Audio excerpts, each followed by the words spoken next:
Hello दोस्त, आप देख रहे हैं क्लियर बीपीएससी चैनल और हम आपके साथ आज बात करेंगे कि शक्ति के पृथक्करण का सिद्धांत क्या है। सरकार के 3 अंग होते हैं, आपको पता होना चाहिए। इसमें हम लोग देखते हैं कार्यपालिका को, विधायिका को देखते हैं और तीसरा हम लोग न्यायपालिका को देखते हैं। तीनों को अंतर समझेंगे, तीनों क्या है उसका कॉन्सेप्ट पूरा जीरो से लेकर के क्लियर करेंगे, ताकि आपके पीटी का एग्जाम हो या मेंस के एग्जाम हो, इससे संबंधित कोई भी चीज़ पूछा जाए, क्योंकि ये बहुत ही चर्चित टॉपिक है। ठीक है, तीनों का अंतर समझते हुए तीनों में न्यायिक सक्रियता क्या होता है, सभी को चीज़ों को समझेंगे। तो सबसे पहले आप नए आए हैं तो क्लियर बीपीएससी चैनल के यूट्यूब चैनल को सब्सक्राइब कर लीजिए और वीडियो को शेयर कर दीजिए, ताकि आपके बीपीएससी की तैयारी से संबंधित जो भी कंटेंट है आपको मिलता रहे। टेलीग्राम चैनल को ज्वाइन कर सकते हैं, ताकि आपको डेली कंटेंट के साथ साथ न्यूज़पेपर हिंदी और इंग्लिश में मिलेगा, जो आपके पीटी के साथ साथ मेंस के लिए भी इंपॉर्टेंट होगा। फेसबुक इंस्टाग्राम पेज को लाइक और फॉलो कर सकते हैं। अगर आप हमारे करंट अफेयर प्रोग्राम से जुड़ते हैं तो हम दावा करते हैं कि हमारे करंट अफेयर से 90 से 95% का करंट अफेयर क्वेश्चन हमारी सीरीज से आएगा। इसका दावा हम बीपीएससी के assistant audit officer double exam और दूसरा 67वीं बीपीएससी के परीक्षा में सर्च करके दिखाए हैं। इसका लाइव प्रूफ वाला वीडियो डाला गया है, आप जाकर के देख सकते हैं। अगर हमारे करंट अफेयर सीरीज के पीडीएफ से जुड़ना चाहते हैं, पीडीएफ पाना चाहते हैं, तो आप हमसे संपर्क कर सकते हैं व्हाट्सएप या टेलीग्राम पर 8757463383 नंबर पे। इस पे आप मैसेज करेंगे व्हाट्सएप या टेलीग्राम पे, आपको पीडीएफ प्रोवाइड करवाया जाएगा। तो चलते हैं, शक्ति के पृथक्करण का सिद्धांत क्या है, कार्यपालिका क्या होता है, विधायिका क्या होता है, न्यायपालिका क्या होता है, तीनों एक दूसरे से कैसे अलग हैं, इसकी चर्चा करेंगे। तीनों में कौन कौन सी संस्थाएं आती है, इन सभी चीज़ों की सभी की चर्चा हम लोग करेंगे। तो चलते हैं, सबसे पहले देखते हैं कि भारतीय संविधान राज्य के प्रत्येक अंग की संरचना और उसकी भूमिका को निर्धारित कर दिया है। भारतीय संविधान में दिया गया है कि भारत का यह अंग जो है देश को इस तरह से संचालित करेगा, और साथ ही उनके कार्यों को भी परिभाषित कर दिया है कि क्या क्या कौन कौन से संस्था कौन कौन से भारत को आगे बढ़ाने में या भारत को अच्छे देश के रूप में स्थापित करने में क्या क्या कार्य किया जाएगा, किस संस्था के द्वारा, उसको परिभाषित कर दिया गया है भारत के संविधान में। और उसके बीच जो संबंध है, अन्य संस्थाओं के बीच जो संबंध है, क्या क्या संबंध होगा, उसका नियंत्रण किस तरह का होगा, उसका संतुलन किस तरह का होगा और उसका मापदंड किससे स्थापित होगा, इसकी भी चर्चा भारतीय संविधान में की गई है। अगर हम बात करें कि शक्ति के पृथक्करण सिद्धांत का, तो लोकतंत्र का प्रत्येक स्तंभ जो होता है ना, लोकतंत्र जो होता है उसमें 3 स्तंभ पे कार्य करता है। पहला होता है कार्यपालिका, दूसरा होता है विधायिका और तीसरा होता है न्यायपालिका। तीनों एक दूसरे से अलग कार्य करते हैं, ठीक है, लेकिन अलग अलग संस्थाओं के रूप में कार्य करते हैं, लेकिन एक दूसरे को सहयोग भी करते हैं। हम जानने की कोशिश करेंगे कि भारतीय संविधान के उद्देश्य क्या थे। ठीक है, तो भारतीय संविधान का जो उद्देश्य था वो सर्वोच्च कानून, देश में सर्वोच्च कानून की स्थापना करना, साथ में समाज में अखंडता को बनाए रखना और एक महान राष्ट्र बनाने के लिए नागरिकों के बीच एकता को बढ़ावा देना, यह संविधान का उद्देश्य था। अब इस संविधान के उद्देश्य की प्राप्ति के लिए ये 3 अंग कैसे कार्य करेंगे, इसके बारे में देखेंगे कि भारतीय संविधान का मुख्य उद्देश्य पूरे देश में सद्भाव को भी बढ़ाना था। ठीक है, ताकि नफरती का जो झूठा फैलाव होता है, नफरती वाली देश ना बने। ठीक है, तो इसके लिए सद्भाव को बढ़ाना था। आगे हम बात करें कि इस उद्देश्य को प्राप्त करने के लिए इसमें मदद करने वाले कुछ कारक को लाया गया। तो पहला था न्याय। तो भारत में कितने तरह की न्याय की चर्चा की गई है भारतीय संविधान में? पहला है सामाजिक न्याय, दूसरा है आर्थिक न्याय और तीसरा है राजनीतिक न्याय। ऐसे बात करें कि मौलिक अधिकार और राज्य के नीति निर्देशक तक भारतीय संविधान में स्थित है। इसमें समाज की व्यवस्था बनाने के लिए न्याय को आवश्यक बल दिया गया है। इसके लिए जरूरी है कि समाज में आर्थिक न्याय, सामाजिक न्याय और राजनीतिक न्याय का होना आवश्यक है। अगर हम बात करें राजनीतिक न्याय, सामाजिक न्याय की, तो सामाजिक न्याय का अर्थ क्या है कि संविधान में जाति के आधार पर, पंथ के आधार पर, लिंग के आधार पर, धर्म के आधार पर, किसी भी आधार पर भेदभाव नहीं होना, ऐसे समाज बनाना ही सामाजिक न्याय का अर्थ है, जो भारतीय संविधान भारत के सभी नागरिकों को इस तरह की सुविधा देता है। वहीं हम बात करें आर्थिक न्याय की, तो आर्थिक न्याय का मतलब है कि लोगों के द्वारा उनकी संपत्ति में, उनकी आय में और उनकी आर्थिक स्थिति के आधार पर कोई भेदभाव नहीं किया जा सकता है। प्रत्येक व्यक्ति को समान पद के लिए समान वेतन दिया जाना चाहिए, ताकि उसके साथ आर्थिक न्याय बनी रहे और सभी लोगों को अपनी जीविका कमाने का अवसर मिलना चाहिए ताकि उनको देश में कहीं पर भी रोजगार मिले। उदाहरण के लिए अगर हम बात करें कि अनुच्छेद 39 में पुरुषों और महिलाओं को दोनों को समान कार्य के लिए समान वेतन देने की व्यवस्था की गई है। यह जो है यह प्रबंध राज्य के नीति निर्देशक तत्व डीपीएसपी के तहत आता है, जो राज्य को द्वारा लागू किया जाना इसे अनिवार्य नहीं है, लेकिन राज्य इसको सही समय आने पर इसको लागू किया जाना चाहिए, क्योंकि राज्य का नीति निर्देशक तत्व भारत को एक कल्याणकारी राज्य के रूप में बदलने की क्षमता देता है। अगर बात करें राजनीतिक न्याय की, तो राजनीतिक न्याय का अर्थ है कि सभी लोगों को बिना किसी भेदभाव के राजनीतिक अवसरों में भाग लेने की स्वतंत्रता देना एवं समान स्वतंत्रता के साथ निष्पक्षता का भी अधिकार उसे दिया जाना चाहिए। अगर हम इसके उदाहरण की बात करें तो अनुच्छेद 14 से 18 के आधार पर 14 से 18 के बीच समानता का अधिकार दिया गया है, जिसमें कानून के समक्ष समानता का अधिकार है, अवसरों की समानता है, छुआछूत की भेदभाव को दूरी की गई है, तो बहुत तरह की स्वतंत्रता है। ठीक है, तो इस तरह की स्वतंत्रता राजनीतिक न्याय में आता है। इसकी चर्चा आपको प्रस्तावना में भी मिल जाएगी, भारतीय संविधान के प्रस्तावना में भी मिलेगी, उसके साथ आपको फंडामेंटल राइट में भी मिलेगी और उसके बाद आपको डीपीएसपी में भी मिलेगी। तो ये भारतीय संविधान की और भारतीय राजनीतिक व्यवस्था का मुख्य आधारों में से एक है। आगे बात करते हैं समानता क्या होता है। तो समानता का अर्थ है समाज के किसी भी वर्ग के पास कोई विशेष अधिकार नहीं हो, ताकि सभी लोग आपस में समाज में समान रूप से रह सके। सभी लोगों को बिना किसी भेदभाव के हर चीज के लिए समान अवसर दिए गए हों, कानून के समक्ष सभी समान हो। अनुच्छेद 14 इस चीज की चर्चा करता है, इस चीज का अवसर देता है कि कानून के समक्ष सभी लोगों के साथ समान अवसर और समान चीज की व्यवस्था की जाएगी। ठीक है, उसके बाद अगर बात करें स्वतंत्रता की, तो स्वतंत्रता लिबर्टी शब्द से निकला हुआ है, जिसका अर्थ होता है लोगों को अपने जीवन जीने का तरीका चुनने और समाज में राजनीतिक विचार और व्यवहार को प्रकट करने की स्वतंत्रता। स्वतंत्रता का अर्थ कुछ भी करने की स्वतंत्रता से नहीं है। स्वतंत्रता वहीं तक सीमित है तब जहां तक कानून का उल्लंघन ना होता हो और ना ही देश की एकता और अखंडता को खंडित या उसको ठोस पहुंचाता हो। व्यक्ति कानून द्वारा निर्धारित सीमा के अंदर ही स्वतंत्रता के जो अधिकार है उसको प्रयोग कर सकता है। कानून से बाहर रह करके आपको स्वतंत्रता के अधिकार का प्रयोग करने की अनुमति भारतीय संविधान के द्वारा लोगों को नहीं दी गई है।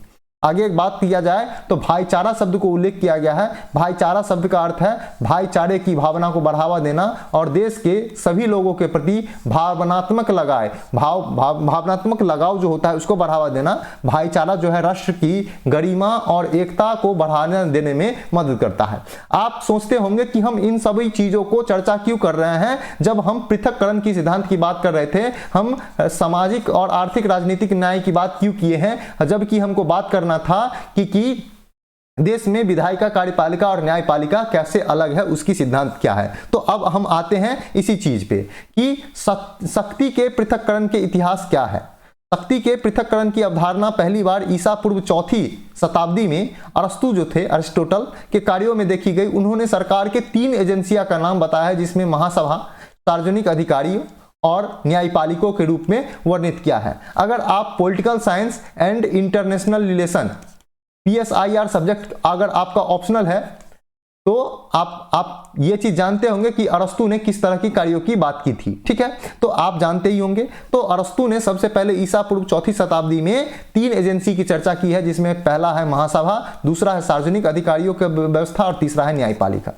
इसके बाद अगर बात करें तो प्राचीन रोमन साम्राज्य में कई तरह की अवधारणा का पालन किया गया, जिसमें 18वीं शताब्दी में एक फ्रांसिस और सामाजिक राजनीतिक दार्शनिक थे जिनका नाम था चार्ल्स लुई डी सेकेंड। उनके द्वारा जो है शक्ति के पृथक्करण के सिद्धांत को तैयार किया गया, शक्ति के पृथक्करण के सिद्धांत को बनाया गया।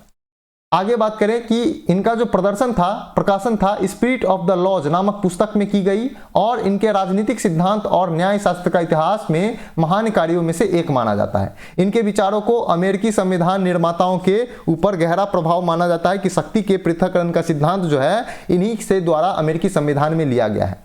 इनके मॉडल के तहत राज्य के अधिकारों को विधायी, कार्यकारी और न्यायिक शक्तियों में विभाजित किया गया है। उन्होंने जोर देकर कहा है कि लिबर्टी को सबसे प्रभावी ढंग से बढ़ावा देने के लिए 3 शक्तियों को अलग किया जाना अनिवार्य है और उन्हें स्वतंत्र रूप से काम करना चाहिए। तभी देश का जो है न्यायिक, राजनीतिक, आर्थिक, सामाजिक न्याय होगी या लिबर्टी होगी या भाईचारा होगा, उसको बढ़ावा मिलेगा। जब देश में, किसी देश में 3 संस्था आपस में स्वतंत्र होकर के एक दूसरे से समन्वित होकर के चलेगा, तभी किसी देश में लिबर्टी, स्वतंत्रता आएगी, समानता आएगी, न्याय आएगी।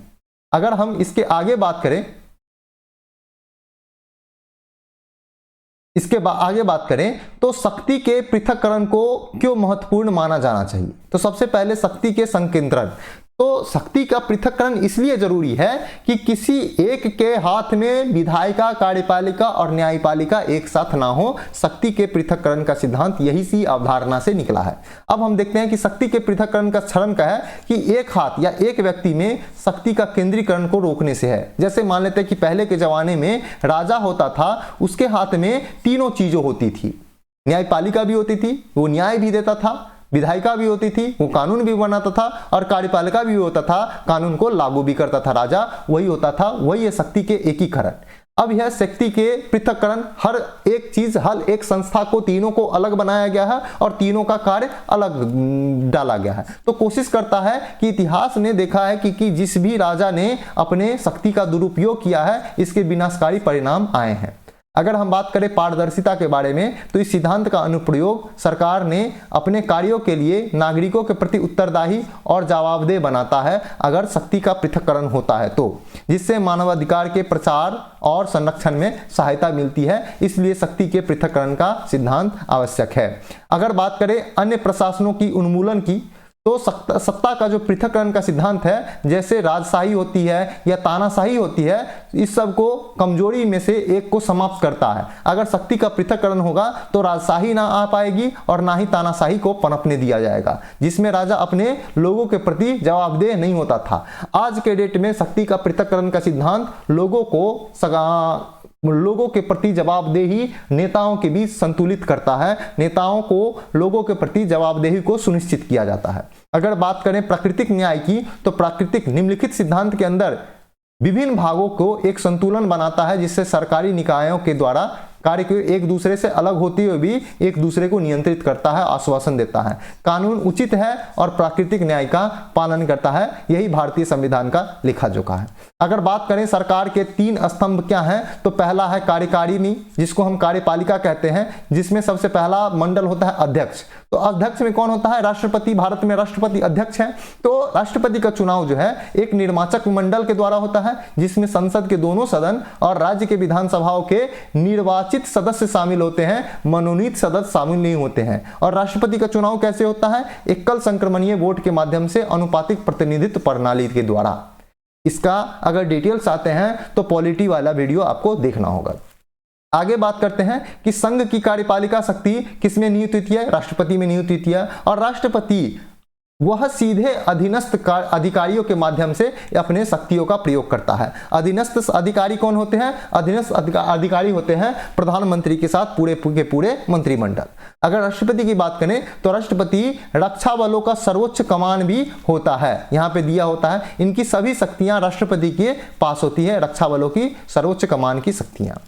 इसके बाद होती है उपाध्यक्ष। अध्यक्ष जैसे राष्ट्रपति हुआ, उपाध्यक्ष उपराष्ट्रपति होता है। इसका भी चुनाव एक निर्वाचक मंडल के द्वारा होता है, जिसे एकल संक्रमणीय मत के अनुपातिक प्रतिनिधित्व प्रणाली के द्वारा होता है। यह संसद के दोनों सदन सदस्य निर्वाचित हो या मनोनीत हो, संसद के लोकसभा और राज्यसभा इनके चुनाव दोनों में भाग लेते हैं, दोनों भाग लेते हैं। इनके बनने के लिए कम से कम 35 वर्ष की उम्र चाहिए और भारत का नागरिक होना चाहिए। ये तो सभी जानते हैं, राष्ट्रपति के लिए भी ये चीज होना चाहिए। राज्यसभा के सदस्य रूप में उनका चुनाव या उनके सदस्य बनने की योग्यता उनमें होनी चाहिए कि राज्यसभा का सदस्य बने। उनका कार्यकाल आमतौर पर 5 वर्ष के लिए होता है। राज्यसभा का पदेन अध्यक्ष भी राष्ट्रपति या राष्ट्रपति नहीं, उपराष्ट्रपति को ही घोषित किया गया है। राष्ट्रपति की अनुपस्थिति हो देश में या उनकी बीमारी या किसी अन्य कारण से वह अनुपस्थित हो देश में, तो राष्ट्रपति के रूप में उपराष्ट्रपति को कार्य करने की शक्ति मिल जाती है, या नए राष्ट्रपति के चुनाव होने तक अपने कार्यों का निर्वहन करते हैं। उपराष्ट्रपति साहब। यह है उपाध्यक्ष की कहानी। अगर हम तीसरे नंबर पे बात करें तो तीसरे नंबर पे आता है स्थान प्रधानमंत्री का। तो ये सब सभी कार्यपालिका है, राष्ट्रपति, उपराष्ट्रपति, प्रधानमंत्री और मंत्रिमंडल, ये क्या हो गए आपके कार्यपालिका हो गए। तो सबसे पहले हम लोग कार्यपालिका की बात किए हैं। तो प्रधानमंत्री की नियुक्ति राष्ट्रपति के द्वारा की जाती है, जो प्रधानमंत्री के सलाह पर अन्य मंत्रियों की नियुक्ति करता है। तो राष्ट्रपति प्रधानमंत्री के सलाह पर अन्य मंत्रियों की नियुक्ति करता है, ये कार्यपालिका का एक अंग है। प्रधानमंत्री के कर्तव्य है कि वह संघ के मामले को प्रशासन के संबंधित मंत्रिपरिषद और उनके सभी निर्णय, कानून और संबंधित सूचनाओं को राष्ट्रपति को अवगत करे।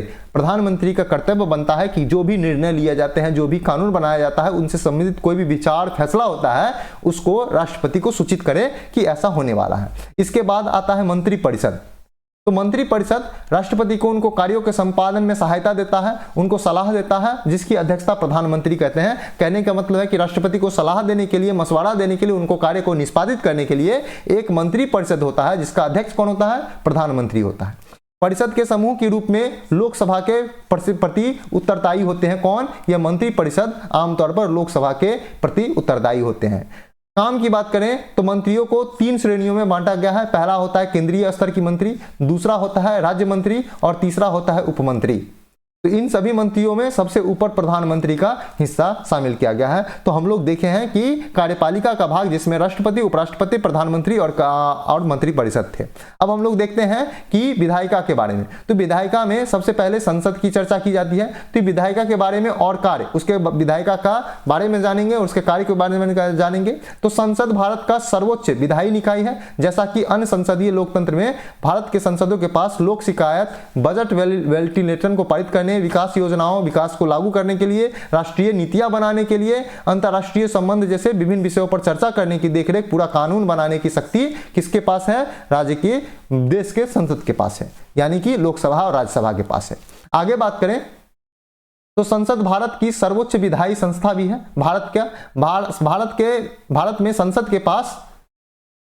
भारत में संसद के पास सार्वजनिक शिकायत, बजट वेंटिलेशन को पारित करने, विकास योजनाओं को, राष्ट्रीय नीतियों को, सुरक्षा संबंधी विभिन्न विषयों पर चर्चा करने और प्रशासन की देखरेख की करने की और विधि बनाने का संसद का मुख्य कार्य है। यह एक ऐसी संस्था है संसद जो विधि भी बनाता है, कानून बनाता है और देश के भविष्य पर बहस करता है। जहां जनप्रतिनिधियों का जवाबदेह ठहराया जाता है, उनकी जवाबदेही को तय किया जाता है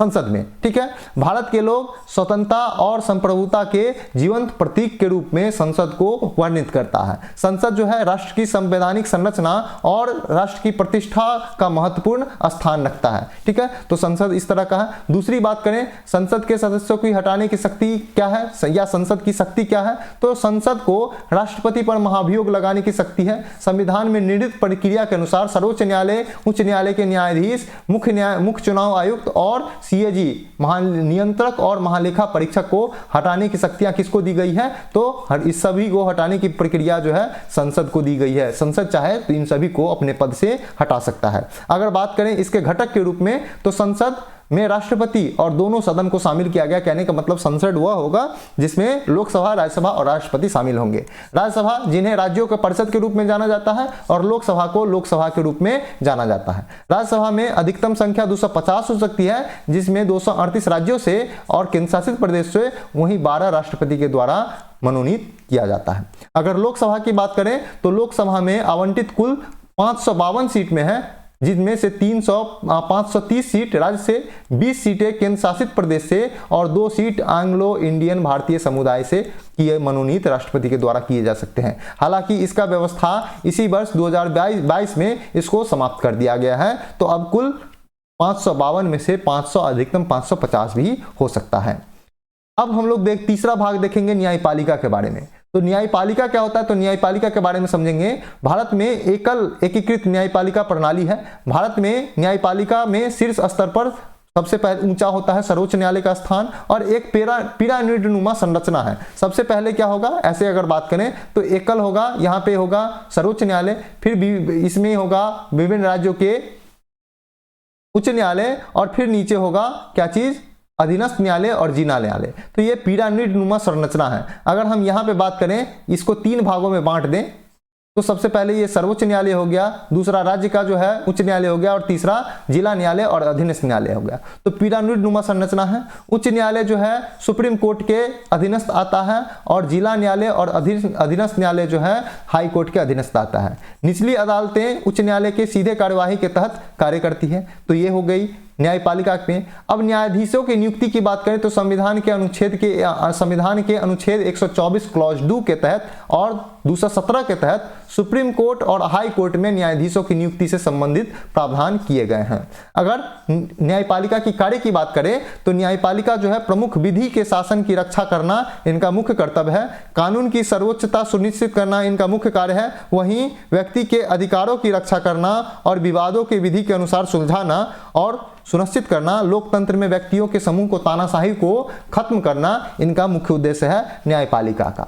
अगर हम बात करें कि शक्ति के पृथक्करण के मुद्दे क्या क्या हैं, तो भारत में कमजोर विपक्ष का होना सबसे बड़ी बात होती है। ठीक है, तो इसमें क्या होता है कि लोकतंत्र में नियंत्रण और संतुलन के सिद्धांत पर काम करता है लोकतंत्र। ये नियंत्रण और संतुलन जो है लोकतंत्र के बहुसंख्यकवाद को बदलने से रोकते हैं। संसदीय प्रणाली में यह नियंत्रण की बात करें और संतुलन विपक्षी के दल के द्वारा प्रदान किया जाता है। हालांकि लोकसभा में किसी भी एक दल के बहुमत ने संसद में एक प्रभावी विपक्ष की भूमिका को कम कर दिया है। इसलिए कहा जाता है कि पूर्ण रूप से बहुमत मिल जाए एक पार्टी को, लेकिन उतनी मजबूती में ना हो ताकि दूसरी विपक्षता को खत्म किया जा सके। ठीक है, आगे की बात करें अगर हम तो न्यायपालिका नियंत्रण और संतुलन के प्रतिकूल होता है, क्योंकि सर्वोच्च न्यायालय ने 99वां संविधान संशोधन अधिनियम को निरस्त कर दिया, जो सर्वोच्च न्यायालय में न्यायाधीशों के नियुक्ति से संबंधित है, जिसे राष्ट्रीय न्यायिक नियुक्ति आयोग NJAC जो केंद्र सरकार के द्वारा गठित की गई थी। अगर इसे लागू कर दिया जाता तो यह न्यायाधीशों की नियुक्ति में गुणवत्ता को मजबूत कर सकता था, चयन की प्रक्रिया को निष्पक्षता को बढ़ावा दे सकता था, न्यायपालिका की संरचना में विविधता को बढ़ावा दे सकता था और जनता के विश्वास को पुनर्निर्माण कर सकता था। हालांकि सर्वोच्च न्यायालय ने अपनी नियुक्ति को बारे में हस्तक्षेप कहते हुए इस कानून को समाप्त कर दिया। कहने का मतलब है 99वां संविधान संशोधन को निरस्त कर दिया। अगर हम बात करते हैं सर्वोच्च न्यायालय की न्यायिक सक्रियता के बारे में या हाई कोर्ट के न्यायिक सक्रियता के बारे में, तो सर्वोच्च न्यायालय के प्रति अति सक्रिय हो गई है और ऐसे निर्णय दे रही है जो एक तरह से कानून की तरह मान्य है, और यह विधायिका और कार्यपालिका के क्षेत्र में उल्लंघन के रूप में जाना जाता है। कार्यकारी शक्तियों के प्रति अति प्रयोग किया जा रहा है न्यायालय के द्वारा। भारत में कार्यपालिका पर सत्ता के अति केंद्रण, सार्वजनिक संस्थानों को कमजोर करने और राज्य की कानून तथा व्यवस्था और सुरक्षा को मजबूत करने के लिए कानून पारित करने का आरोप लगाया जाता है, लेकिन अभिव्यक्ति की स्वतंत्रता पर भी अंकुश लगाता है। अगर हम बात करें इस संबंध में संवैधानिक प्रावधान क्या है, तो शक्ति के पृथक्करण को सुनिश्चित करने वाले संवैधानिक प्रावधान कुछ हैं, जिसमें अनुच्छेद 50 है, जो संविधान के directive principle of state policy DPSP या राज्य के नीति निर्देशक तत्व के तहत शामिल किया गया है, जिसमें कहा गया है कि देश में न्यायपालिका को कार्यपालिका से पृथक करने के लिए सरकार कदम उठाएगी। इसके आगे अगर हम चर्चा करने की बात करें तो अनुच्छेद 121 और 211 में अनुच्छेद में कहा गया है कि सर्वोच्च न्यायालय और उच्च न्यायालय के न्यायाधीशों के न्यायिक आचरण पर संसद और राज्य विधान में चर्चा नहीं की जा सकती है। वहीं अनुच्छेद 122 और 212 में यह भी कहा गया है कि संसद और विधानसभाओं की कार्यवाही जो है की वैधता किसी भी न्यायालय के समक्ष प्रसंगत नहीं किया जा सकता है। इससे भी विधायिका का जो है सुनिश्चित किया जाता है रक्षा। वहीं अनुच्छेद 361 में राष्ट्रपति और राज्यपाल अपने कार्यालय के प्रति अभ्यास और कर्तव्यों के लिए किसी भी अदालत के प्रति जिम्मेवार जवाबदेह नहीं होगा जब तक वह अपने पद पर बना हुआ है।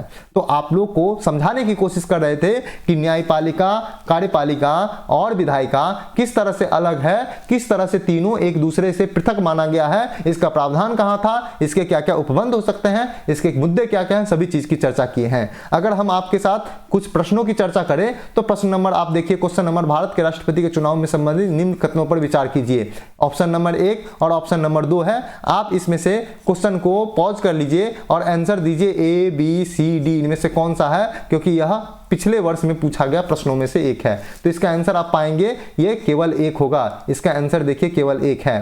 ठीक है, दूसरे नंबर क्वेश्चन की तरफ चलते हैं और दूसरा नंबर आप क्वेश्चन देख सकते हैं कि निम्नलिखित कथनों पर विचार कीजिए। यह वर्ष 2013 में पूछा गया क्वेश्चन है। इसमें देखिए ए नंबर और बी नंबर, क्या है आंसर? इसमें से ए बी सी डी के बारे में कौन सा आंसर है, इसमें आप पॉज करके इस चीज को देख सकते हैं। इसका आंसर क्या होगा? इसका आंसर बी होगा। तीसरे नंबर ऑब्जेक्टिव क्वेश्चन की बात करें तो सरकार ने एक संसदीय प्रणाली है जिसमें यह 2020 में पूछा गया प्रश्न है यूपीएससी में। इसमें से किसी एक का जवाब दीजिए और इसका आंसर बी होगा। और चौथे नंबर क्वेश्चन की बात करें तो भारत में सरकार की संसदीय प्रणाली है, क्योंकि वर्ष 2015 में यह क्वेश्चन पूछा गया है। ए बी सी डी में से क्या है? इसका भी आंसर आपको डी है, यहाँ पे दिखाया गया है। हम आपके साथ एक मेंस के क्वेश्चन की चर्चा करते हैं। क्या आपको लगता है कि भारत का संविधान शक्ति के पृथक्करण के सिद्धांत के कठोरता से स्वीकार नहीं करता है, बल्कि यह चेक और बैलेंस के सिद्धांत पर आधारित है? विश्लेषण कीजिए। वर्ष 2019 में यूपीएससी के जीएस पेपर 2 में यह क्वेश्चन पूछा गया था। तो आप लोग इसके लिए तैयार रहें और आप लोग को अगर अच्छा लगता है तो आप अपने दोस्तों के साथ शेयर कीजिए, वीडियो को शेयर कीजिए, चैनल को सब्सक्राइब कर लीजिए, ताकि आपको बीपीएससी की तैयारी संबंधित जो भी कंटेंट मिले आपको मिलता रहे। इंस्टाग्राम पेज को लाइक और फॉलो कर सकते हैं और ज्वाइन कर सकते हैं फेसबुक को, टेलीग्राम चैनल को ज्वाइन कर लीजिए, ताकि आपको डेली करंट अफेयर के साथ साथ न्यूज़पेपर हिंदी इंग्लिश में आपको मिलेगा। आप हमारे करंट अफेयर के पीडीएफ प्रोग्राम से जुड़ सकते हैं। 8757463383 नंबर पे आप संपर्क करेंगे तो व्हाट्सएप या टेलीग्राम पे मैसेज करेंगे तो आपको इसका पीडीएफ कंटेंट प्रोवाइड करवाया जाएगा। तो पढ़ते रहिए, रिवीजन करते रहिए। कल हम आपके साथ दिसंबर 2022 के करंट अफेयर लेकर के आएंगे और उसको 3 दिनों के अंदर समाप्त करेंगे, जो आपके 68वीं बीपीएससी जो 12 फरवरी को प्रस्तावित है उसके लिए बहुत ही वीवीआई होने वाला है। तो आज के लिए इतना ही था। पढ़ते रहिए, रिवीजन करते रहिए। Thank you so much.